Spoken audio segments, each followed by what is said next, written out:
"Sir, do you see it too, the dancer?"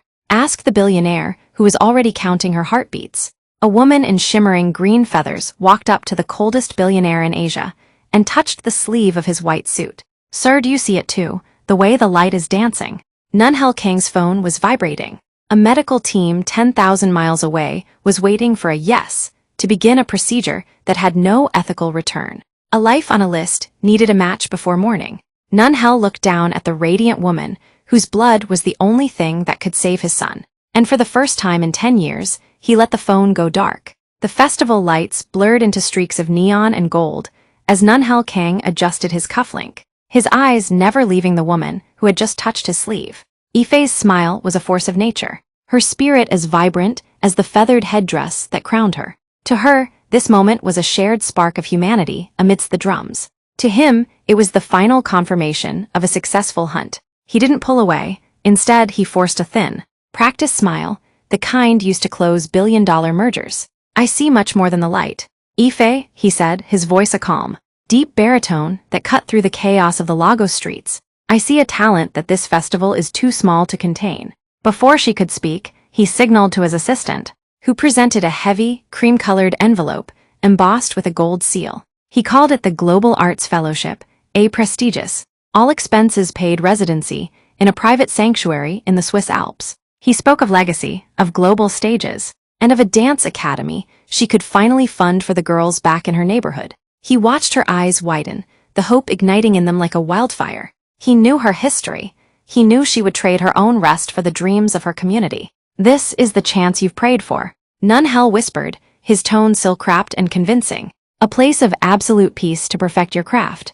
Ife clutched the envelope to her chest, her heart racing with the thought of the children she could save with this opportunity. She saw a bridge to a better future. Behind her, the fireworks crested in a final, brilliant explosion, illuminating Nunhel's face. In that light, his expression wasn't one of a patron of the arts, but of a man who had just secured the only medicine that mattered. He wasn't offering her a stage. He was offering her a cage made of glass and ice, ensuring his golden match was isolated, reachable, and entirely under his control. As she thanked him with tears of joy, he was already calculating the flight path to the mountains.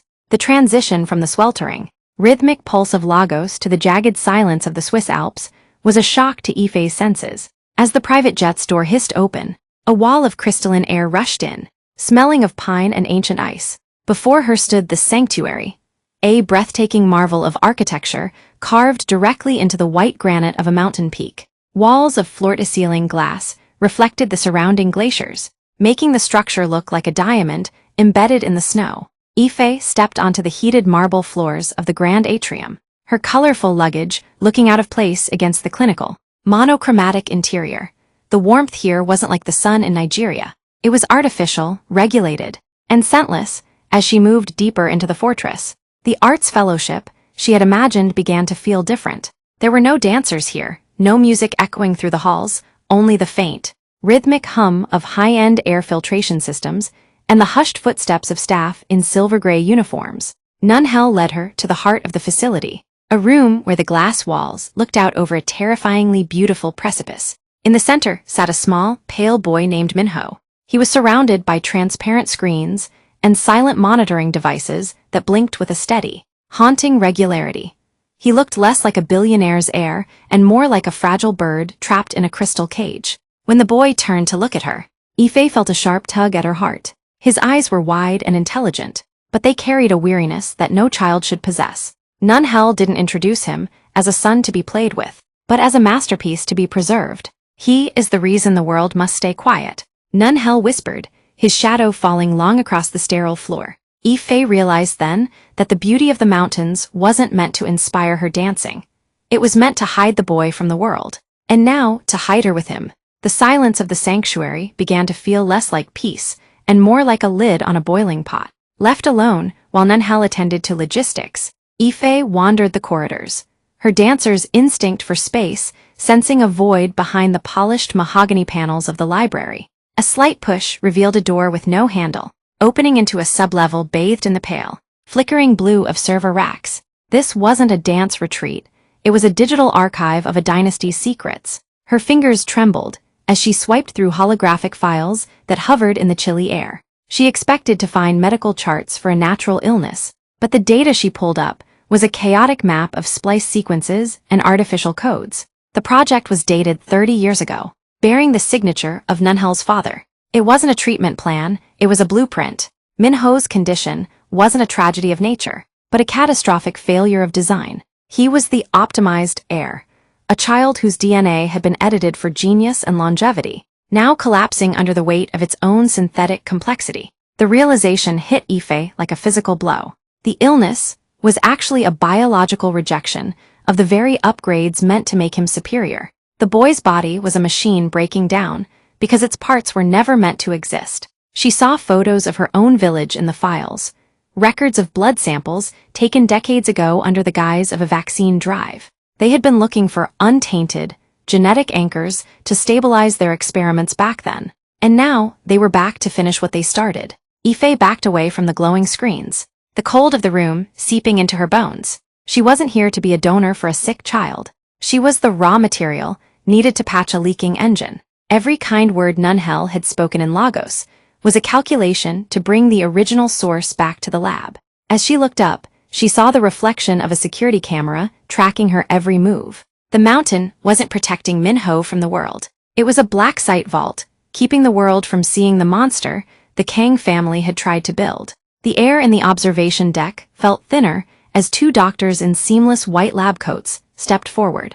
They didn't look at Ife as a person, but as a biological ledger to be balanced. With clinical detachment, they explained that because Minho's synthetic DNA was in active collapse, a single transfusion wouldn't suffice. To stabilize the boy, Ife would need to undergo a continuous, months-long series of extractions. She would be tethered to the facility, her strength slowly siphoned away to shore up the boy's failing systems. The dance academy, the Lagos festivals, and her own freedom were being shelved indefinitely. "You're asking me to disappear," Ife whispered, her voice trembling as she looked at the glass walls that now felt like the hull of a submarine. "You're asking me to give up my life so he can have a version of one."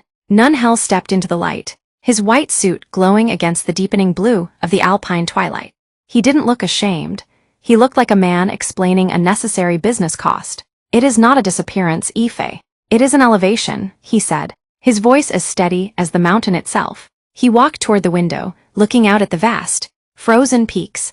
"My family has spent 3 generations building an empire that moves the world's markets. Minho is the pinnacle of that work. If he falls, the legacy of thousands of people falls with him." He turned to her, his sharp eyes searching hers for a compliance he thought he had already bought. "Is your dancing truly more important than the survival of a global vision? This is a small sacrifice for a legacy that will outlast us both. You will be cared for. Your community will be wealthy beyond their dreams. All I ask is for your time." Ife looked at the golden match, blinking on the monitors, and then back at the man who had turned a miracle of nature into a transactional hostage. She realized then that to Nunhel, purity wasn't a virtue. It was just another resource to be mined until the well ran dry. The silence of the mountain sanctuary was suddenly broken by a deep, shuddering groan that vibrated through the floorboards. High above the glass ceiling, the alpine blizzard shrieked, but inside the rhythmic hum of the facility, the heartbeat of the fortress simply vanished. One by one, the glowing medical monitors flatlined into darkness. The emergency red lights flickered on, casting long, bleeding shadows across the sterile walls. Ife froze as the hiss of the oxygen filtration system died away, replaced by a terrifying, stagnant cold. Beside her, Minho let out a soft, wheezing gasp, his small hand clutching at the useless tubes tethered to his chest. This wasn't a mechanical failure. It was a surgical strike, through the reinforced windows. The storm was a wall of white chaos, but on Nunhel's private terminal, a single notification pulsed in the dark. Asterisk access revoked by executive authority. Nunhel's face went bone white as he realized the source of the blackout. This was his sister's handiwork, a move to clean the slate while the world was looking the other way. By cutting the life support and the communications during a once-in-a-decade storm, she wasn't just killing a child, she was erasing the witness, the donor, and the heir in a single, untraceable accident. The facility, once a marvel of technology, had instantly transformed into a high-altitude tomb. "The backup generators have been physically tampered with," Nunhel whispered, his voice cracking for the first time. The billionaire who had claimed to own the future was now standing in a dark room with nothing but his own breath. He looked at Ife, then at his suffocating son. The clinical detachment was gone, replaced by the raw, jagged realization that his empire was a predator that had finally turned its teeth toward him. The temperature began to plummet, the frost creeping across the glass like a spiderweb, sealing them inside with the ghosts of the Kang legacy. In the dark, the only sound left was the shallow, desperate struggle of a boy who is out of time. The red emergency lights pulsed like a failing heart, casting long, distorted shadows against the frost-covered glass. Nun-Hel knelt by the medical bay, his fingers flying across a battery-powered tablet, desperate to understand why the manual transfusion was failing. Min-Ho's skin wasn't regaining color. Instead, a violent tremor shook the boy's small frame. Ife sat beside him, her arm linked to the child's by a crude plastic tube, her own face pale from the cold and the drain on her spirit. "It's not working," Ife whispered, her breath hitching in the freezing air. "He's fighting it, why is he fighting me?" Nun-Hel stared at the genetic readouts, the digital sequences clashing in a chaotic storm of red markers. The realization hit him with the force of a physical blow. The golden blood from Ife wasn't merely a fuel. It was an aggressive restorative. It wasn't just healing Min-Ho. It was systematically attacking the synthetic Kang sequences, the artificial brilliance, the engineered strength, the very traits Nun-Hel's father had spent a lifetime perfecting. The boy's body had become a battlefield. To survive, the child's biology was demanding a total surrender. The Kang DNA, designed to dominate, was being identified by Ife's pure, ancestral blood as a foreign pathogen. "He isn't rejecting you, Ife," Nun-Hel said, his voice a hollow rasp. "He's rejecting me." The billionaire looked at his son, then at the vast, dark empire that lay beyond the mountains, an empire built on the very arrogance that was now killing its heir. He understood the brutal terms of the trade. If Min-Ho lived, every engineered advantage, every biological link to the Kang dynasty's superiority, would be wiped clean. He would be healthy, but he would be ordinary.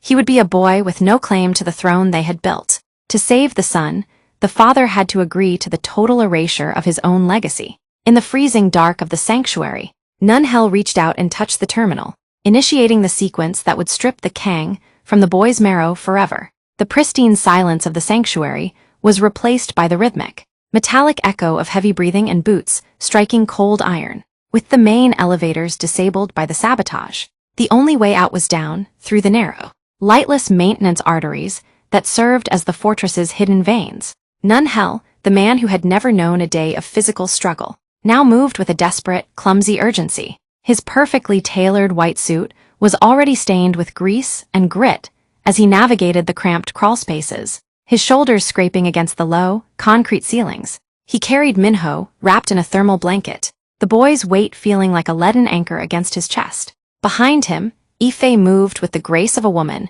who knew how to balance her center even in the dark, her hand resting on Nun-Hel's shoulder to guide him through the pitch-black tunnels. The billionaire who had once commanded continents from a glass office was now reduced to a man crawling through the dirt of his own making.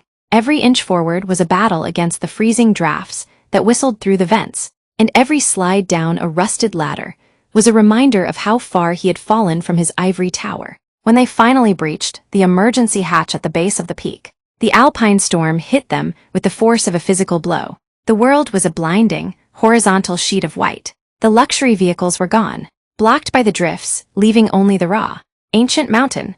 Nun-Hel stumbled into the knee-deep snow, his breath coming in ragged, painful gasps. The cold didn't care about his bank account or his lineage. It only cared about the heat he could provide for the child in his arms. Ife stepped into the wind beside him, her Nigerian resilience meeting the alpine frost as she linked her arm with his. Together, they became a single, struggling silhouette against the infinite white, two ghosts escaping a crystal tomb, leaving the name Kang behind in the shadows of the granite. The wind howled against the rough timber of the abandoned shepherd's hut, a skeletal structure that offered the only shelter against the mountain's fury. Inside, there were no glowing monitors, no sterile white coats, and no billionaire's luxuries, only the smell of old pine and the biting, relentless chill. In the center of the room, Nun-Hel sat on the dirt floor, his back against the wall, pulling Ife and Min-Ho into his embrace. He wrapped his torn, grease-stained white suit around them both, a useless scrap of silk against the alpine winter, yet he held them with a ferocity that his cold heart had never known. with the facilities, high-tech equipment, miles above them in the dark. The final extraction had to be done with the primitive tools they had managed to salvage. The plastic tubing was cold and stiff as Ife connected herself to the boy one last time. There was no machine to pump the lifeblood, only the natural pressure of a heart that beat for others. As the blood began to move, a slow, amber warmth traveling through the line, Ife's eyes fluttered, her body shivering as the mountain tried to steal her remaining heat. Nunhel tightened his grip, skin to skin, trying to channel every ounce of his own warmth into them. He watched the blood flow, realizing with a jarring clarity that for all his billions, he was finally down to his last currency. He wasn't a CEO here, he was a furnace. He was a shield. He felt his own pulse slowing, his limbs turning to lead as he gave his warmth away. But for the first time in his life, he didn't feel like he was losing. He was trading a cold, lonely existence for a warm, living future. As Ife's head rested on his shoulder and Minho's breath steadied in the quiet dark, Nunhel closed his eyes.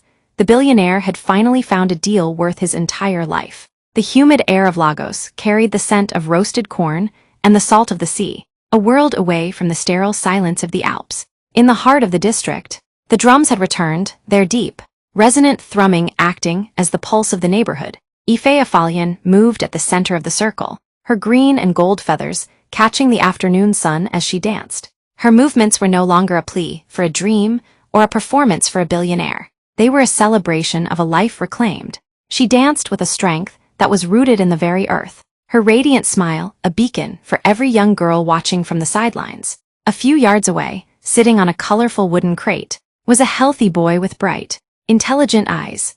Minho didn't look like an optimized masterpiece or a biological experiment anymore. He was simply a child, his skin glowing with the warmth of the Nigerian sun. He watched Ife with a quiet, grounded joy, his fingers tapping a perfect rhythm against his knees. To him, the memories of the high-tech glass walls and the biting mountain wind had faded like a half-forgotten dream. He didn't remember the name Kang, nor the weight of a corporate empire that had nearly crushed him. He only knew the music, the heat, and the woman who had shared her lifeblood to ensure he could finally breathe. Nunhel Kang had become a ghost, his presence erased from the stock tickers and the glossy business journals of Seoul.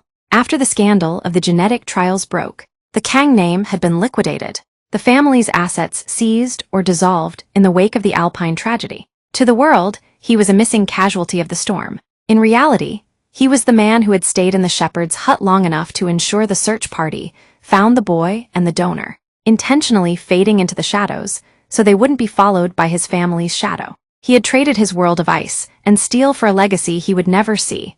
A boy who was no longer a king, but finally a son. The empire fell, but the heart survived. In the end, the greatest legacy isn't built with billions. It's written in blood and sacrifice. Don't let the rhythm die. Subscribe to AfroKorean Grit Stories for more tales of high-stakes redemption and cross-cultural power. Your seat at the table is waiting.